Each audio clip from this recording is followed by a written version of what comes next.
More ballots, okay.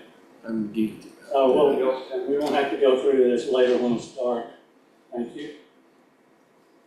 Except Yep. thing that haven't And run into 10 probably inches. Kathy will be tabulating the ballots and we'll have the results at the end of the meeting. Anybody else? Are we all members tonight or do we have some guests other than Mike? Your name? It's not for sure. I just Kelly? want more fighters. Welcome. Is this your first time? Good. Anybody else? You live here in Tulsa? It's gonna be. Have you been to our observatory yet? That should be next. Hopefully we can get you excited after tonight's program. We're going to be talking about people that went to OCT and what they have to say. And it was a lot of fun, and this hobby is a lot of fun, as everybody knows. Let's go to the next slide.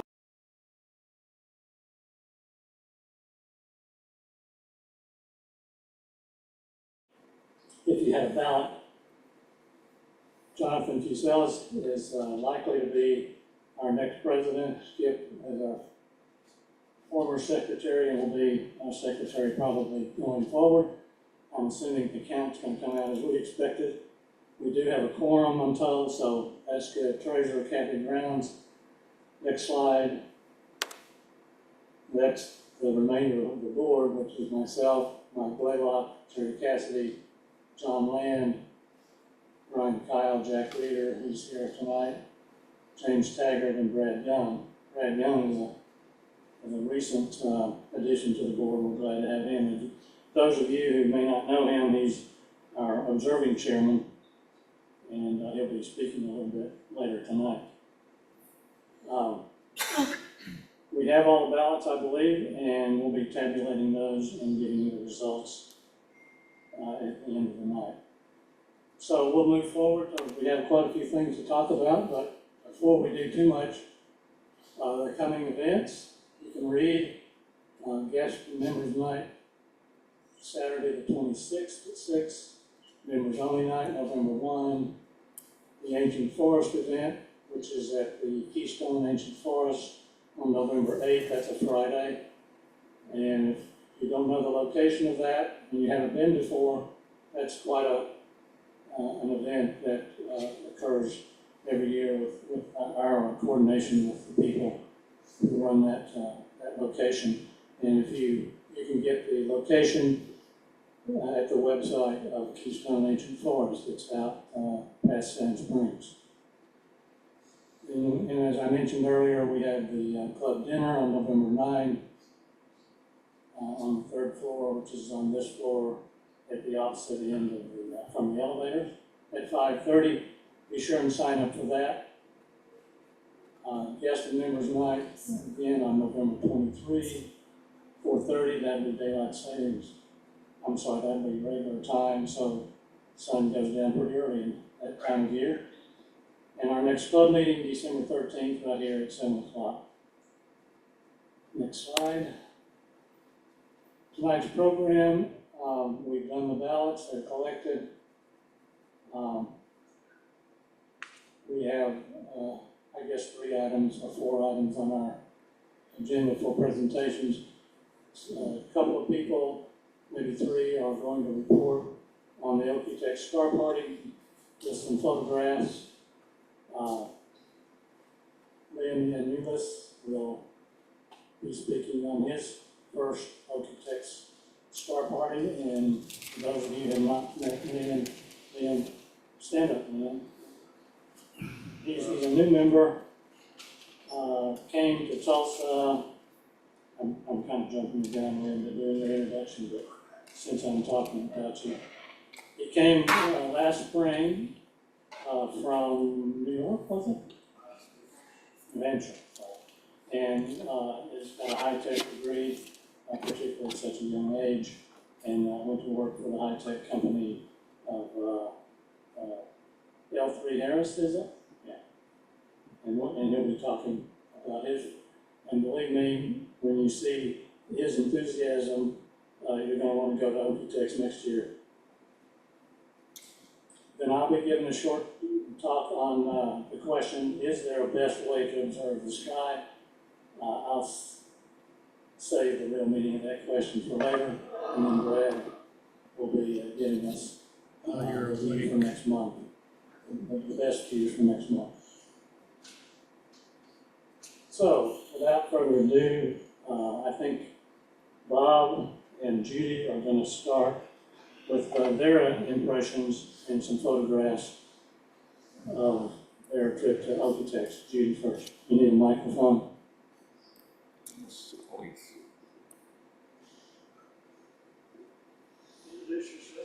Well, I'm Judy Leeser, and we went up to the star party. When I first went to the star party, Jody had her daughter had a little baby, and they brought her to the star party when she was 3 days old.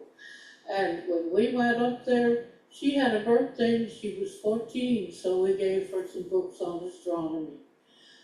And when they had the program at the end, and I managed to walk up there and walk back every night even though I was sore, and had a nice walker to walk with too. And so when we were at the end of the thing, we had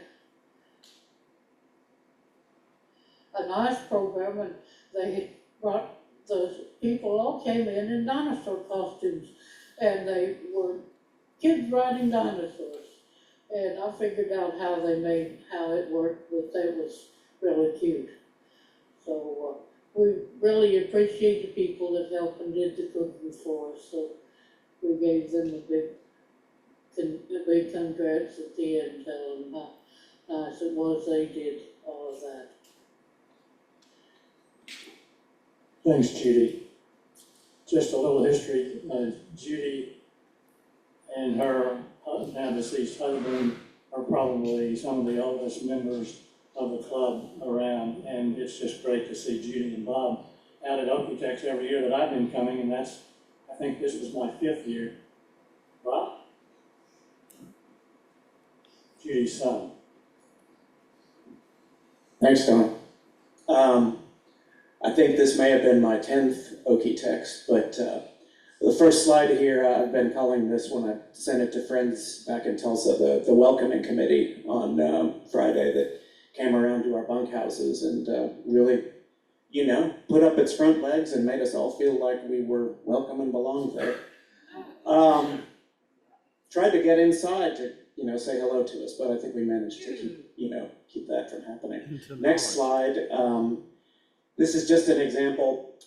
Well, let me tell you, my equipment really is just an iPhone, a tripod, a set of binoculars, and a very small Meade refractor. So most of the pictures that I take are just through the iPhone, but this shows you, this is about a 10-second exposure of the Milky Way, and this really shows you just how much of the sky you can get in with very simple equipment.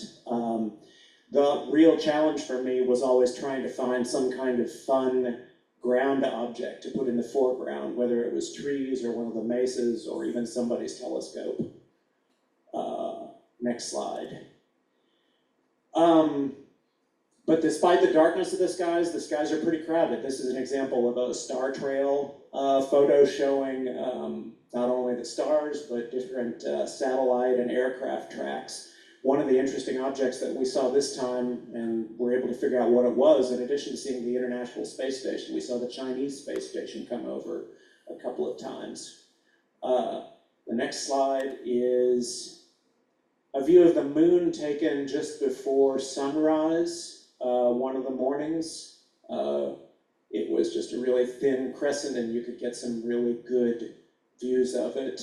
And the next one, yeah, I heard during the course of the OCT that there was a new comet up, and decided one morning to try and get a picture of it.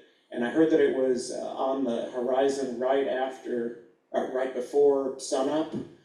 And so I just kind of went wild and started taking pictures of that section of the sky. I didn't see it. I went back to bed thinking I had failed, and then a few hours later I was looking at photos and realized that the comet was there on the horizon, just really small.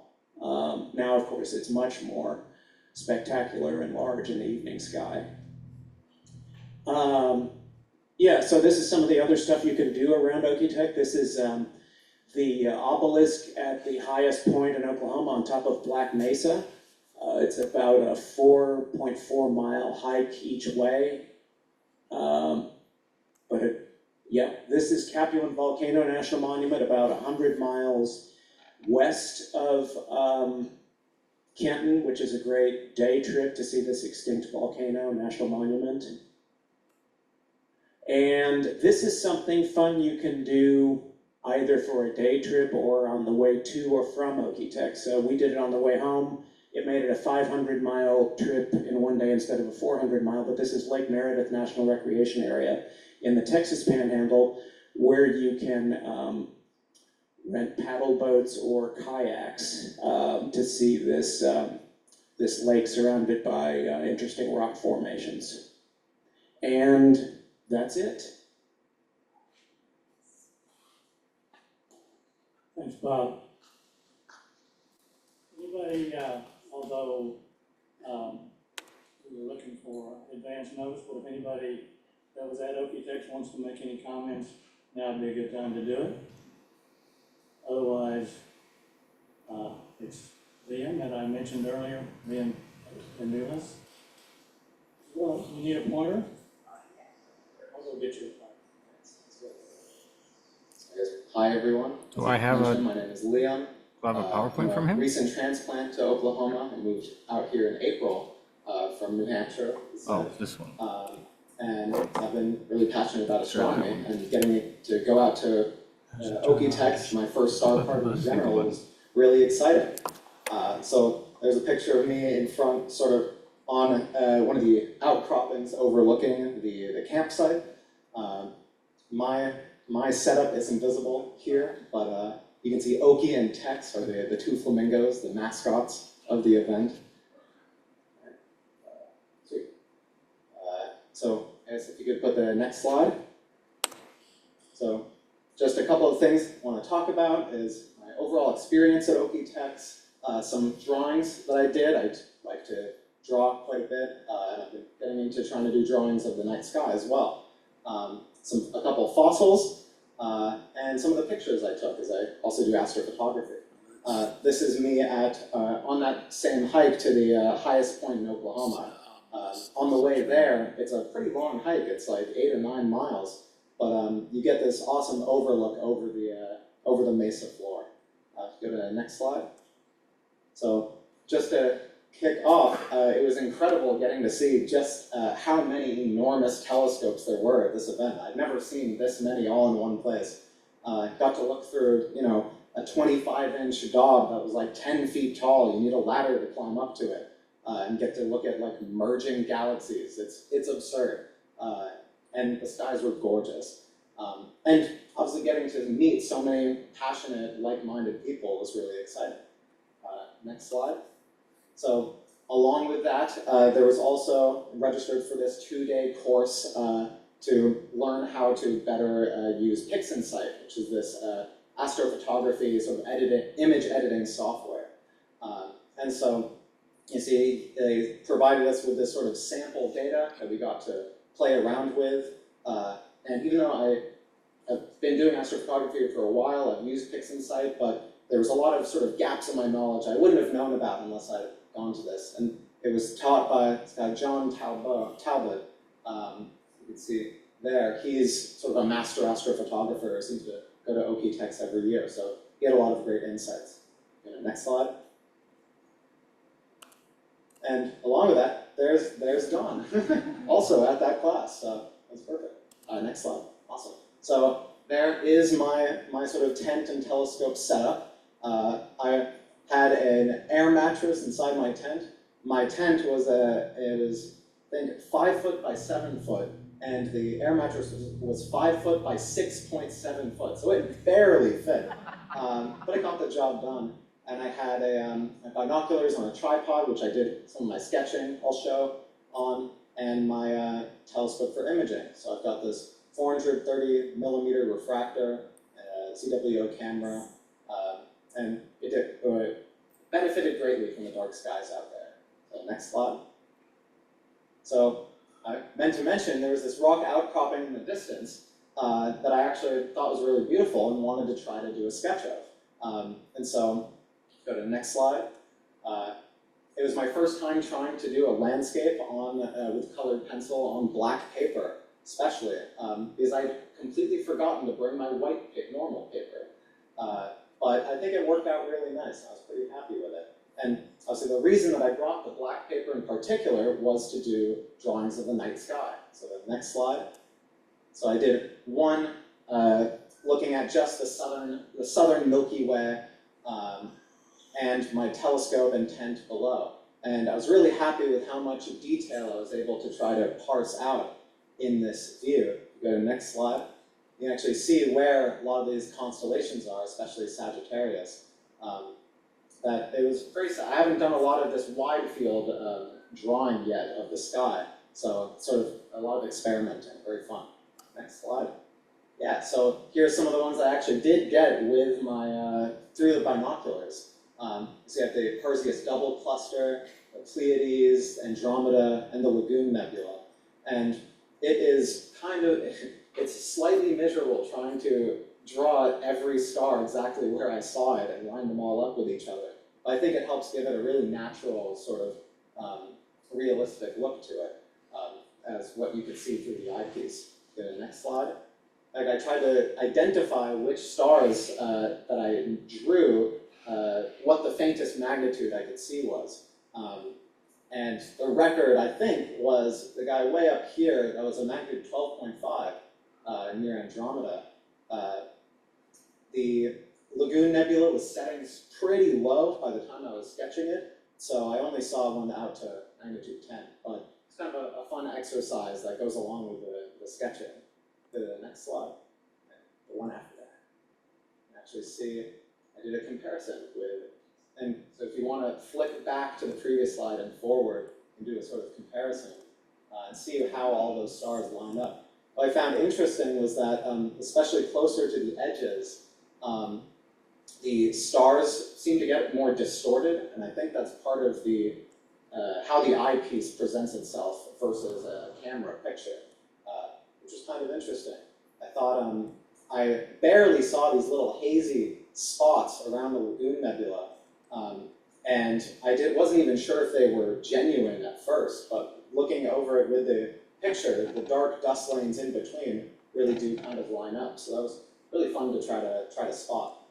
So I guess we can go to the next slide. So along with that, I also believe I found a fossil. So remember the picture of me up on the ridge overlooking the campsite? On the way back down from there, just slightly off the main trail people were going on, I was looking at the rocks, and one of them caught my eye. Had all these strange ridges to it.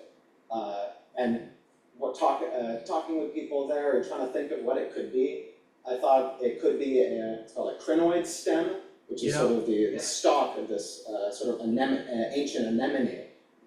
Or maybe it was an animal burrow. So every time the animal scooped out dirt on its way down, it filled in these ridges. It was weird because it had this sort of semicircular shape to it. Go to the next slide. I think now that it was actually a straight-shelled nautiloid fossil. So sort of a little squid-like creature with this shell is about the right size compared to the hand. You can also see this sort of narrow tube running up the middle of my rock. Seems to match up with what you'd see at the center of a shell. So I thought that was pretty neat. I brought the fossil here today if anyone wants to look at it after. Next slide. Along with that, I also got to go near the OPTEC site. You can go visit some dinosaur tracks, both in and outside of the Black Mesa State Park. So in the next slide, actually you can see that they're pretty distinct with the three-toed. In fact, this one was from a large theropod dinosaur, something like a T-Rex, and the one on the left here, or on the right, was from a juvenile hadrosaur, so like an herbivore. That was really neat that you could see these sort of layering in the sandstone. That was from the actual sort of riverbed surface that had the ripples under the water, which is pretty cool to be able to go so nearby to see. Next slide. So now I can show some of the pictures that I captured with the telescopes. It was great getting to work, basically have the telescope run all night, every night. Because when I'm home, I'll typically sort of go out and shut it down around midnight or 2 in the morning or something. But getting all the way to 6 a.m., I was able to get a lot more data than I could have otherwise in perfect conditions. So next slide. Probably my favorite one that I was able to capture and I was looking forward to is the Stingray Nebula. It's a sort of interstellar hydrogen dust cloud around 700 light years away. And I think it looks like a stingray. It's got sort of, the tail extends further back. It's got these big fans. And the image really benefited from the dark sky. It's sort of hard to tell up here, but there's these very thin sort of galactic cirrus clouds that are filling up the background around the nebula. So that was really neat. Next slide. So got the Cave Nebula, pretty cool sort of star-forming region in the center here. There's a lot of color and rich detail that comes out of being under these dark skies. Notably, in the corner here is these 2 pairs of jets from a young protostar that's ejecting material out around it. Next slide. Also got the Hidden Galaxy. This one is sort of fainter than it should otherwise be because it's set behind the Milky Way. And as a result of all the dust in the way, it looks a lot redder than it should. Sort of like the sun at sunset. And with only 2 hours of data, I was able to get a lot of the faint spiral arms, which was pretty sweet. Next slide. And the last one is this 2-panel mosaic that I stitched together in the constellation of Auriga. I didn't have an enormous idea of what to expect from this region. I knew about this and I knew about this, but and the clusters, but everything else was a surprise. These sort of big dust clouds and little sort of filamentary features in the background. Go to the next slide. Actually, sort of point out where a lot of interesting features were. The sort of software showed that there's a star depth nebula here, which I think I captured in the image, obviously not at this resolution. And then there was also a couple of quasars, sort of very distant galaxies, out to redshift 0.6 that was actually visible in the picture. And at that redshift, the light from this particular galaxy took 5.5 billion years to reach my telescope. So the light I was able to collect out at OCT was older than the Earth, which is pretty sweet. So next slide. And so yeah, I mean, it was when I first started doing astrophotography, I had this feeling that like I want to do this for the rest of my life. And after going to OCT, I had the same sort of feeling. I would absolutely love to keep coming back to these events. I didn't even have a chance to mention all of the incredible people, but also the talks and events that they hosted, from giveaways and speakers, including the keynote, which was a tactical mission manager from JPL for the Perseverance rover. So it was just a fantastic opportunity. I highly recommend. So thank you.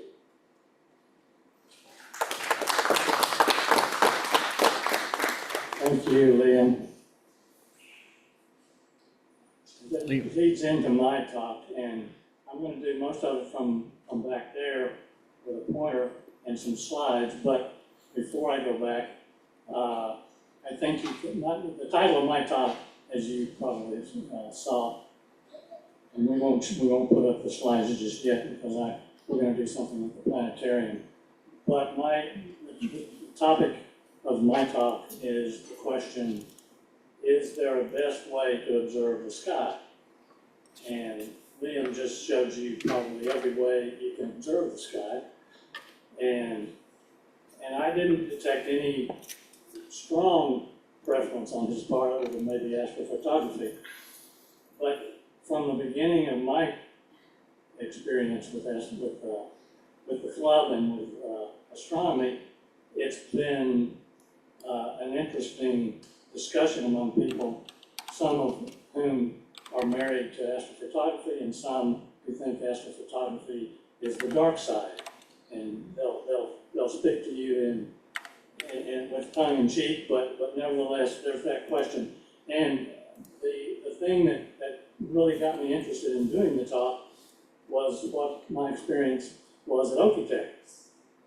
Among others, of course, the Milky Way, you don't need any instrument at OCT other than a lawn chair to lean back and look at the sky and see the Milky Way in all its glory, as bright as you could possibly see it, and extending from one horizon to the other. You can't do any better than that with any instrument that you have. You can take pictures and you can look at them all day long, but that is the one thing that is done with your naked eye and a nice dark sky. But another one, which was kind of startling to me, was that on Wednesday night at the giveaway, I actually won a nice eyepiece. It was a 20 millimeter, 100-degree apparent field, which basically is a 20 millimeter 2-inch eyepiece that extends the apparent field of view to the edge of, beyond the edge of your normal view in a telescope. And I have a 12-inch Dob. And I stuck that eyepiece in my 12-inch Dob and pointed it at the double cluster, which is a fairly bright object you can see as a blur in the sky, naked eye, at OCT. And to some extent, you can do that at our observatory. But the thing about it that really got me thinking about this subject was what makes that eyepiece do so well with that simple object in the sky? And the answer is it immerses your eye into the entire sky almost. You get the feeling that you're sitting in the lawn chair looking at the Milky Way when you're looking at the double cluster, because you have to strain to see the edge of the circle in your eyepiece. And so with that in mind, I wanted to try to give a little bit of that feeling with Dan, and while I walk back to do the rest of my presentation, he's going to show us the double cluster. I'll just stumble over the dark chairs here. No. No, you're good. Okay, He's going to sorry. show us the double cluster in the planetarium to get the feeling that I'm talking about. And a lot of what I'm going to be talking about is the experience of observing, whether it be astrophotography, whether it be naked eye, looking at the Milky Way, or looking at the double cluster with a nice broad eyepiece, or whatever you happen to have in your tool chest. So Dan? Yep, so right there is NGC 869, one of the two doubles, just to so you know where you look at. I could turn on the other label, but it would be right in the same place, so you wouldn't be able to read it anyway. So basically, we're looking right there towards the double cluster. And let's go ahead and immerse ourselves in the cluster. Oh, a little bit. Oh, wow. Well, there they are. And that's essentially the feeling that I get when I look through my eyepiece, because I'm not seeing anything other than the sky and that double cluster with a lot of really bright stars. They're much more, obviously, in an eyepiece at OCT, the stars are much closer and bright. But the idea that I'm trying to demonstrate is just that. When you're immersed in the image with an eyepiece like that, that's a whole different experience. And experience is what observing is all about. So now we can go to my slides, and I want to do this from back here, hopefully.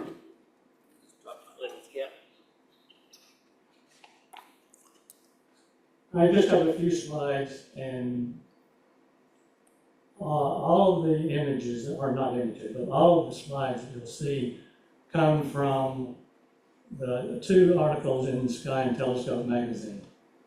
And you'll see what I'm talking about. Next slide. This first one is the NGC 6, Oh, can't see your notes. can't see, no, that's okay, what,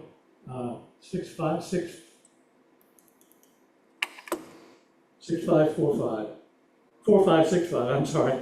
You'd think I would memorize the names, but this article caught my eye, about a year ago. This article is from May 2023. And so I went out and photographed the same object, but, next slide. The interesting thing about the article is that it takes you through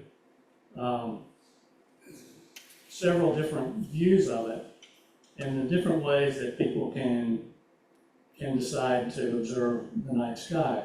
This is actually a sketch of the author looking through a telescope that was 28 inches, an f4 Dobsonian. You'll notice, maybe you can't notice, but if on the lower left-hand side, as you follow the galaxy toward the lower left corner, there are 3 stars, which in this image, on this screen, you can barely see. It's not the 3 that are more visible to the right. They're right in line with the galaxy, but you'll see those in a minute. But you'll notice that the sketch, even though it was from a 28-inch telescope, does not show any big detail in that area, which with a bigger telescope, we'll see. Next slide. Yeah, that's the same image at the top there. In the lower left, you now see those 3 stars are in that square that's labeled number 1. And then number 1 and number 2 are expanded down below to show some of the detail. And in the number 1, the detail are some very tiny galaxies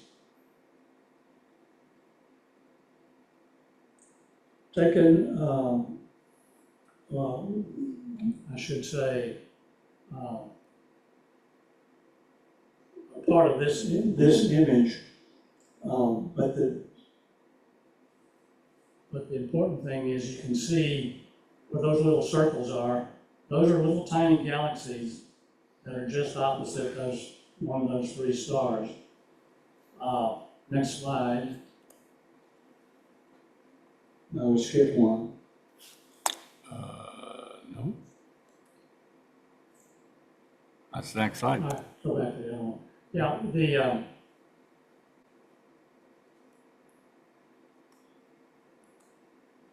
okay, I guess I may have skipped one, but the detail that you see in those tiny circles in the square marked 1 and 2 are tiny galaxies that the author described as barely visible with a 48-inch telescope in good seeing conditions. This is out of order? No, I don't think so. Okay, That's okay. All right, now the next slide 1 second, just put is it, actually, there we it's the big one, yeah, one down. go. Yep. I'm just putting a black background on it so it's not as bright. Yeah, that one. That is my image that I took with my 4-inch refractor. I believe those were 5-minute exposures and probably about 20 exposures. And then later processed with fixing sight. First off, I didn't have fixing sight when I first took them, but I got better. But if you'll notice, before we expand it, in the lower, if you look at the galaxy, I did have a pointer there. I was supposed to. At about 5 o'clock. How do you, You have it, it's working. you can't lock it? I just have to hold it. Yeah, you just hold it. Okay. You see these 3 stars right there? That's the 3 stars that were shown in the article. And we're gonna, if Dan can, You zoom in, want me to zoom in on that? can you? I can try. Keep going. Oh, it doesn't let me go any further. Well, just go out as far as you can. Yeah, that's good. Right in there are the 2 or 3 galaxies that he talked about, barely visible with a 48-inch telescope. And then he had these circled here as well. And then it's right in here. There are 2 galaxies that he mentioned you could only see one with a 48-inch telescope. And I'm mentioning this simply because depending on what's in your tool chest and what you want to see, you have lots of options. And if you have a 48-inch telescope and you have a dark sky and you're working for the Sky and Telescope magazine, by all means, looking through a 48-inch telescope has got to be an exciting thing to do. But if you don't have that and you want to see those little galaxies, you can't do that with any telescope, including Brad's 22-inch here in Tulsa. So that's kind of what drew me to astrophotography. And I have not done away by any means with all the other types of observing that one can do, including what I just described at OCT, both naked eye with the Milky Way as well as the double cluster with my 12-inch dial. So that's one article. And by the way, just for grin, there's a galaxy right there that's easily visible. There's a galaxy. And if you look deep enough with a bigger telescope and a more sensitive camera, this was done with a fairly sensitive camera, even though a relatively inexpensive 4-inch refractor. Okay, next slide will go into my sort of obsession ever since the James Webb Telescope came into being. This was an article about the Stephens Quintet, which was one of the first images that was published from the James Webb Telescope. And you'll see what it is. I'm sure most of you have probably seen this before. But this article goes into even more depth with ways of looking at this collection of galaxies. And go to the next. This, for example, is a sketch from looking through an 8-inch telescope. I'm kind of surprised that there's that much detail in the 8-inch telescope, because although I haven't spent a lot of time trying to do it with my 12-inch, that's probably better than I can imagine doing with my 12-inch. But nevertheless, it's just an example of what you can see with what you have, okay? If an 8-inch telescope is what you have, and you're in the dark sky, and you're able to see that, it will be very exciting. In some ways, more exciting than taking a picture and looking at it after you process it.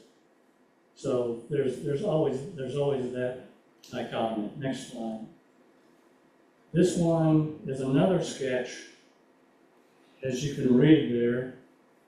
Was taken through, or actually done viewing through a 30-inch telescope. And that was actually described by the author.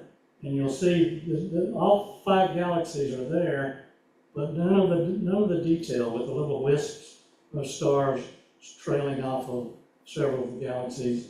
And of course, even the galaxy over here, which, by the way, according to the article, even though it's seemingly a long way away, is actually about the same distance from us as these 2 galaxies, according to the article. And they suspect that at one time in ancient history, This galaxy actually interreacted or reacted with these two galaxies, which are substantially interacting among themselves. So again, a 30-inch telescope in the sketch. Next slide.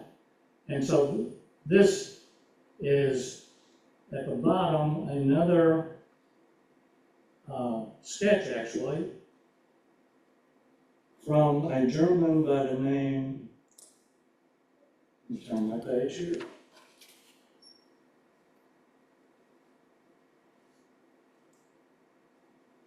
His last name is Glahn.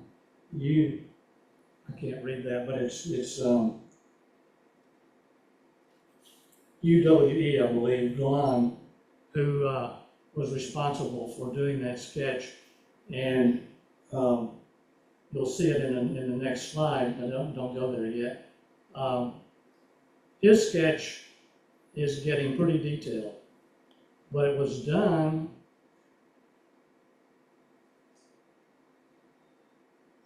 with the benefit of a 27-inch telescope and with the help of another 36-inch telescope. Obviously not done looking through the telescope at the same time, but developing the sketch as he looks at the object through several different telescopes. But as important as the telescopes he used, he was sitting at 8,400 feet in the Austrian Alps with good dark skies. So that is the best he could do. He describes it, and it's interesting to see people who do these kinds of things, the sketches, and Liam is probably one of those people that would be that into it, is the kind of notes they take, and they describe what the conditions were and what they were able to see and why they were able to see it and what they weren't able to see. He obviously had the benefit of very high resolution images, which we'll see in a minute, but still, he's seeing a little bit of a wisp here on this galaxy. There's actually a trail that comes off of this galaxy that he can't see. There's some detail up here that he can't quite see. That's a galaxy there. But that's a lot of detail, but it took his 36-inch telescope and very dark skies at 8,400 feet in the mountains to even get that much. And that's not to degrade what he's doing. If I had to choose between being with Mr. Glahn in the Alps, looking at that through his 36-inch telescope versus sitting at the observatory with my 4-inch refractor, I'm going to pick the Alps. Next slide. Oh, I'm sorry. Go back to the other slide. Yeah, just as a way of the article describing the detail, this particular inverse image here is actually an actual image that was taken with a 20-inch telescope, but with 20 hours of exposures in just luminous, that is the black and white, and another 20 hours of RGB, and then they reversed it so that they could superimpose more easily the various descriptions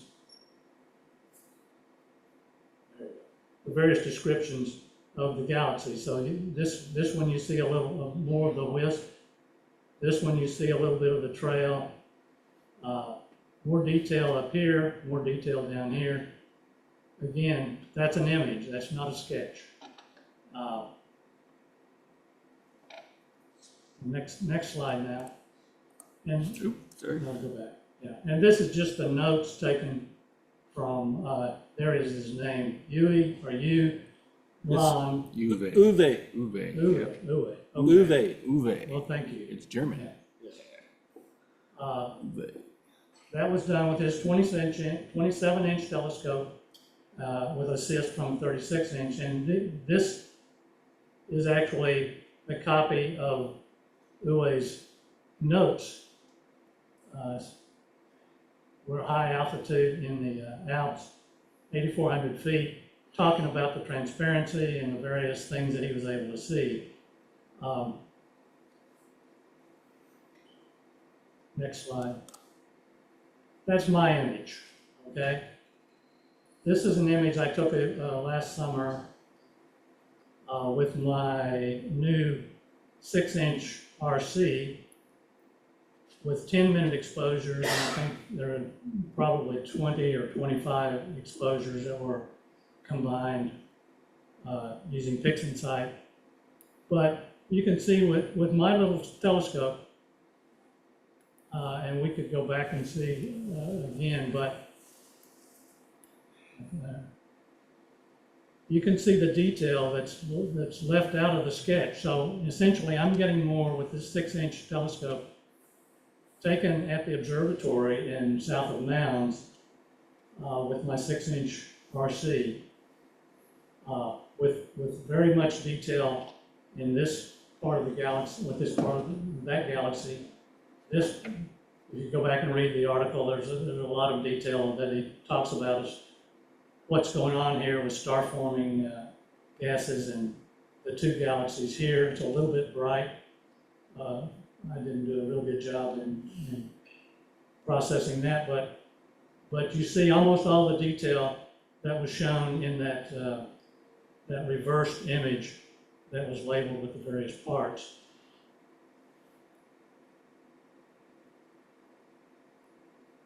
Next slide. There is one. That was the last one. Okay, that's the last one. So, let me put my pointer down. You can see that the theme of and how we answer my question has to do with what we have in our tool chest, what we want to see, but more importantly, what is the experience we get when we do it, okay? The experience in looking at the Milky Way and the launch here, a very heavy experience. The experience of being immersed with the double cluster, a very nice experience.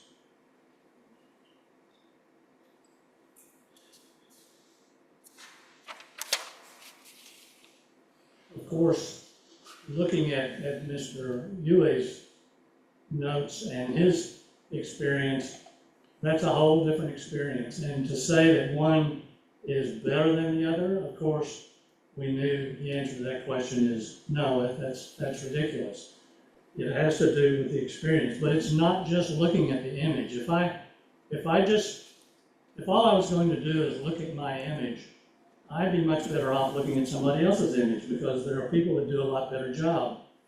And I can look at magazines, but that of course is not the experience that I'm getting by going through the process of taking this image. And the process is everything. The process generates the experience. And essentially, the process of this image you're looking at, for me, started 6 years ago when I first started looking at the sky with telescopes, and then deciding to do astrophotography because I didn't think I was strong enough and young enough to keep buying bigger telescopes.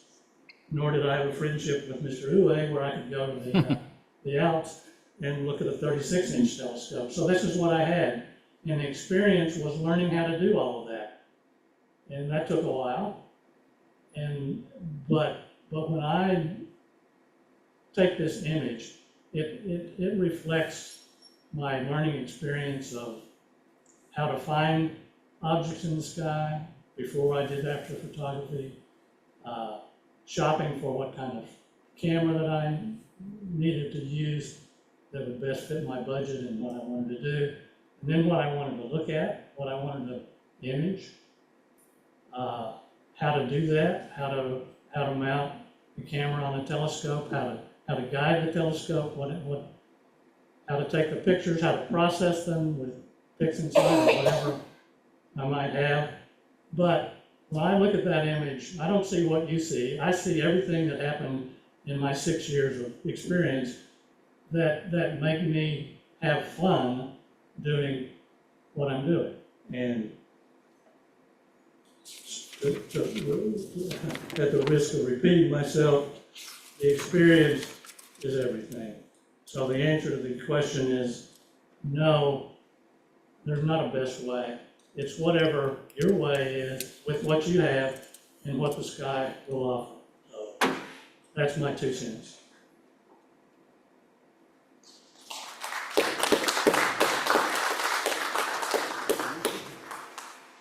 Okay, Brad, do you have any comments on, Oh, what I just said? I was gonna ask you. I don't wanna surprise you or put you on the spot, because Brad has some other things he wants to tell us. I wanted to ask you if we could go over the election results or something for the next 5 minutes before I do my little spiel. There's something I'm trying to catch us on. What are you trying to catch? No, I just looked at the comment. This was a new launch of Starlink. It just happened. Okay, we can do that, we can do that. So I don't get to comment otherwise? Pardon? I thought you had something you wanted to No, check. no. Go We check. Misunderstood each other. Go Okay. check. and you Yeah, can I'll do be all back of it in when you 5 come back. minutes. Yeah. Okay, yep. Let me come down with the camera. With the camera, with the mic. The camera's on the mic.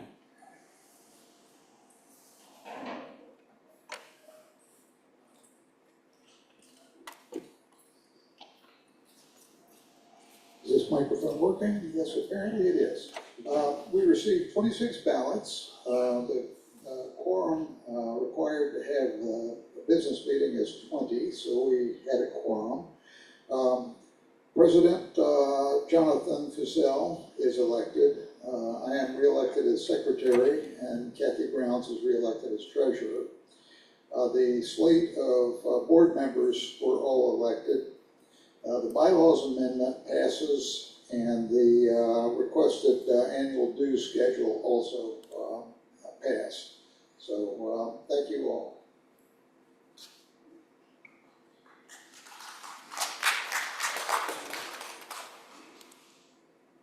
Thanks, Skip. Normally, we would have Brad come up and do his presentation. In the future, at every one of these meetings, Brad being the observing chairman is going to go over what he believes to be the significant and easier to view objects in the sky for the following month or two. And that will be a regular feature. Any questions on Liam or myself before we get Brad in? Yes, sir. I don't do astrophotography, but due to my brain injury.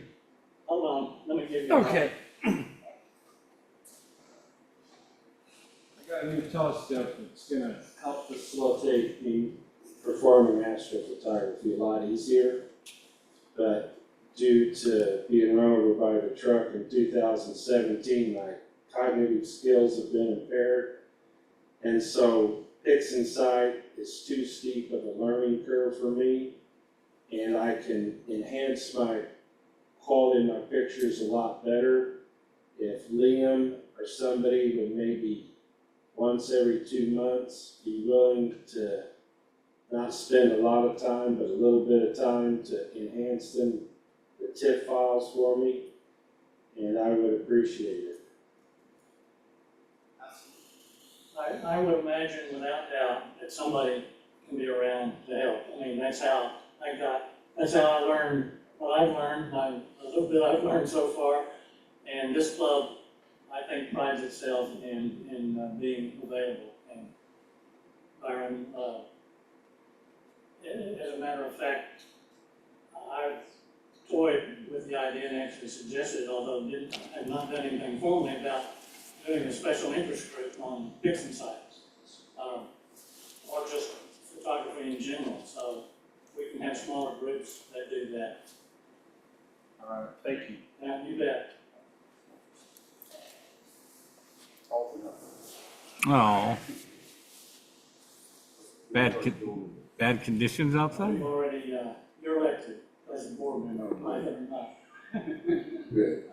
I guess one other thing was, I have all the drawings that I did, presented with you first, so I had some of the older ones that I did. So if anyone wants to see those after. That's okay, I'll I'll re-say what he just said. Liam just said that he's got all the drawings if you wanna see them, all the drawings that he made, he's got them with him. If you wanna see them Oh, after. fantastic, yeah. We've got tables up here we can put those. Okay, and then as far as, this is what I'd like to start doing every month, even if I don't present anything, as observing chairman, I'd like to have at least a short talk about what's coming up in the next month, to let everybody know if there's anything, special that they want to look out for. And as I just confirmed, the comet that I can't pronounce is still out there. Now, how many of us have gotten to see it so far? Okay? How many of us were very overwhelmingly impressed by it?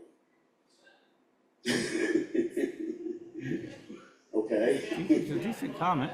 Photo, well, you would let me comment on photos, so to go there. Now, there's nothing wrong with it. I just, as you'll see in my next article, I wish we would stop saying every comet is the comet of the century.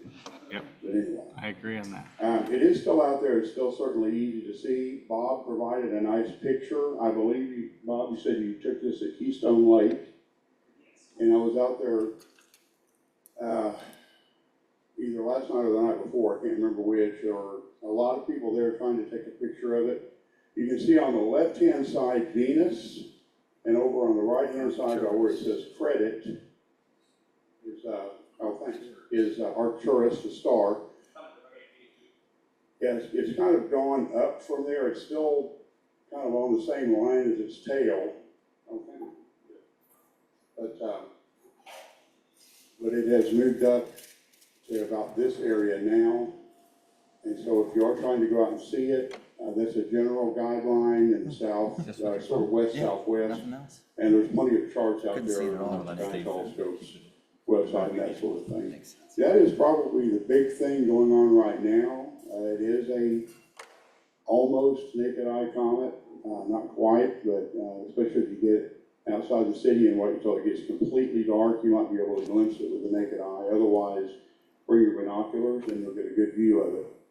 It does still have about, from what I could tell, about probably 6 to 8 degree long tail, which isn't bad from the roof here in Jinx. So if you hadn't had a chance yet, take a look at it. Yes.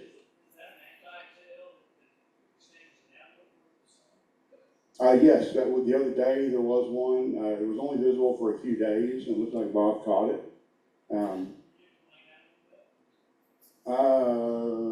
No. Comet expert out there? Okay.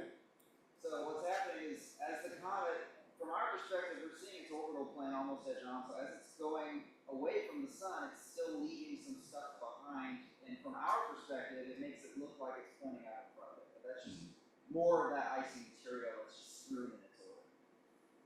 Got it. Okay. I never really heard it explained succinctly before. It makes a lot of sense. Thanks. It's just leftovers.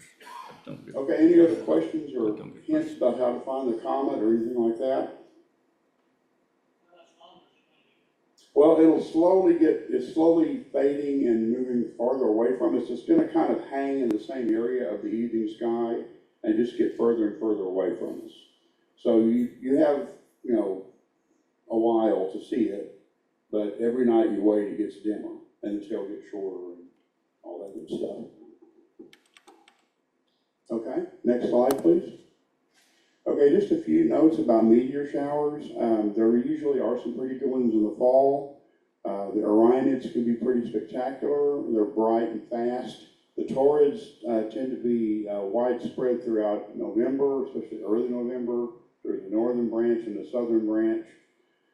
The gist of it is, though, this year both of them have to deal with a waxing moon, either waxing crescent or almost full. Matter of fact, I believe the Orionids are right around, they're a couple days from now, so right around full moon, and the worst possible part of it is you know, right now, so with full moon going on, or the best part of the showers right now, so the worst thing happening is it's full moon right now, so.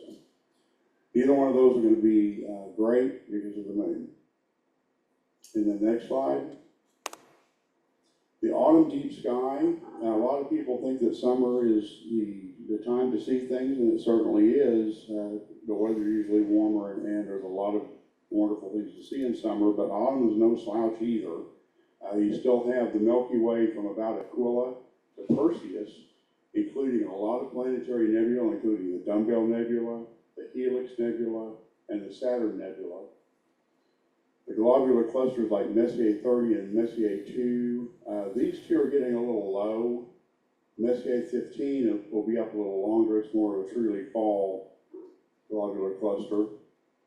Several open clusters, especially in the double cluster in Perseus, and then as we saw in one of the sketches, lots of open clusters in Auriga. And Cassiopeia is also big on open clusters, so there's plenty of those to see. As far as galaxies go, you still have the Pegasus group, which includes Stephan's Quintet and a lot of other ones. There's also the Sculptor group, which is a little low south for us, but there are some pretty famous ones like the Silver Dollar Galaxy, which I believe is NGC 253 or something like that. Plenty of big, bright galaxies that are available in the fall. In case you're interested in obsolete constellations, there's a lot of them visible right now, like the Pangolin, the Tortoise, and the Hot Air Balloon. And there's a lot of nebulas, probably better for astrophotography, but you can still see a lot of these visually, like the Veil and the North American Nebula. The Heart and Soul Nebula comes to mind as far as for astrophotography. The Cocoon Nebula is another one that's good for astrophotography. So there's plenty of things to see right now, and the weather's still decent. And usually this is the clearest time of year for us. So now would be a good time to go ahead and get your deep sky list complete before it gets too cold and the weather turns less attractive to be outside. I think that was the only slides I had. Mm-hmm. Yeah. Any questions? Oh, any questions about anything else coming up over the next month?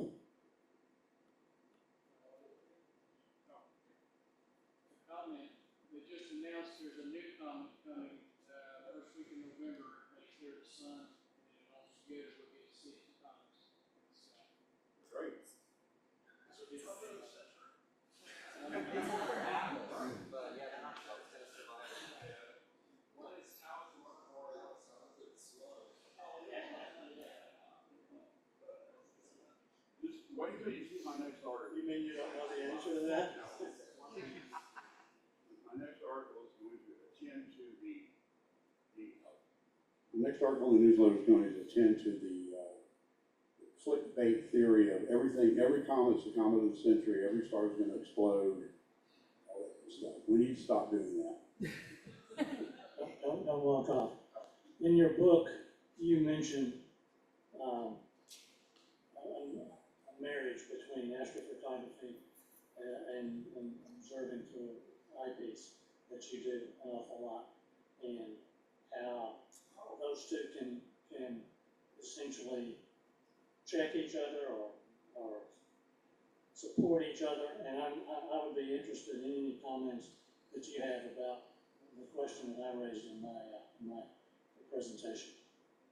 Okay, I think specifically you're talking about two things. One was I'm working on a project to visually see and sketch all of the NGC objects. And so when I decided to do that, I'd already sketched a lot of them for other programs. And so to finish it off, I wanted to make sure I was had some structure to it so I didn't waste a lot of time.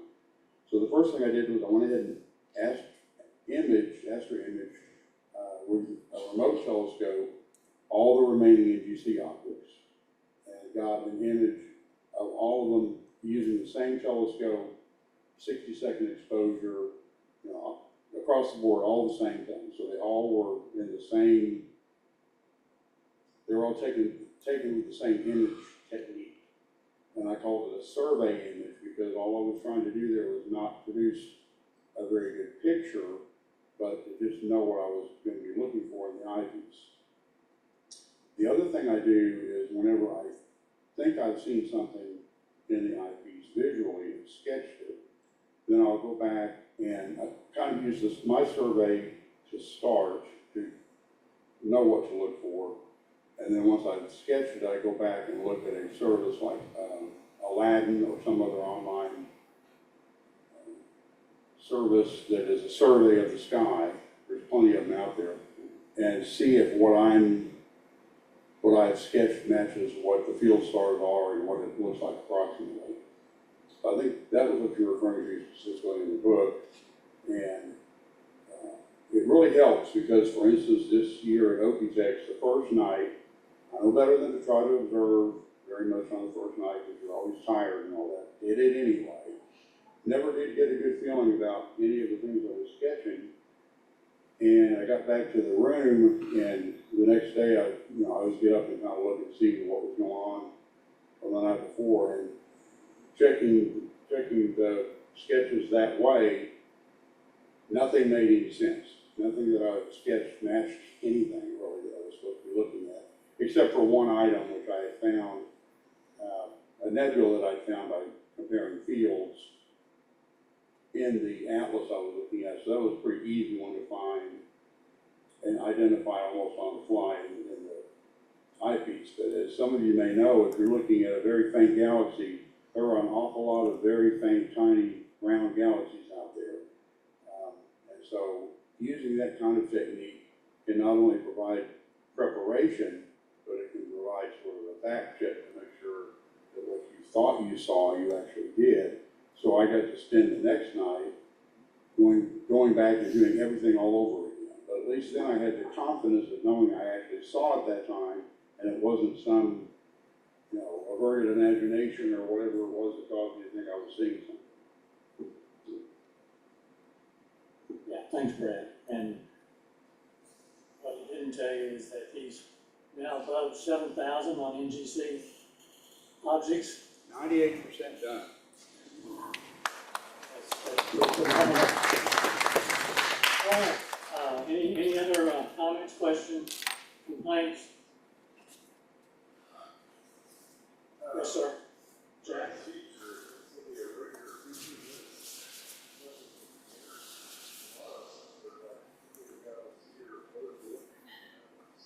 Absolutely, yeah. And what kind of gear, if we don't have any, what should we be thinking about?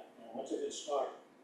We've got everybody at virtually every level of experience in this club. And all you have to do is raise your hand, write an email, and somebody will come down, guaranteed.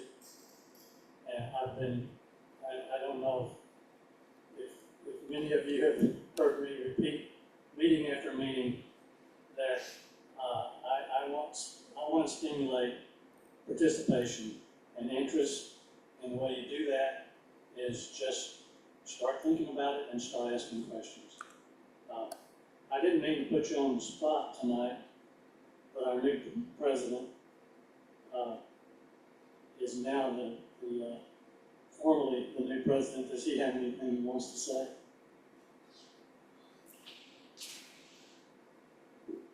Sure. So, just kind of picking up where Don left off. I'm super excited to get started. I know that we're going to do great this coming year. And like he said, if you guys have any questions, we have all kinds of experts and all kinds of levels. So feel free to write a message, email me, come find me, smoke signal, whatever it takes. So I'm really excited to continue the presidency. Don's done a great job, and I'm ready to take the next steps and continue into the next year and just lay a great foundation for us for the future.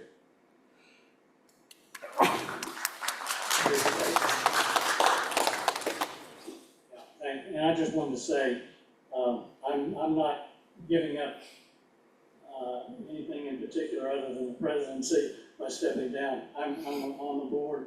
I'm going to be active. I'm still having fun, and you can tell, hopefully can tell from my presentation that that I'm having fun, almost as much fun as them. I'm not sure I can ever reach that level of 23-year-old excitement, but we'll see. Next, on final slide, if nobody has anything else. I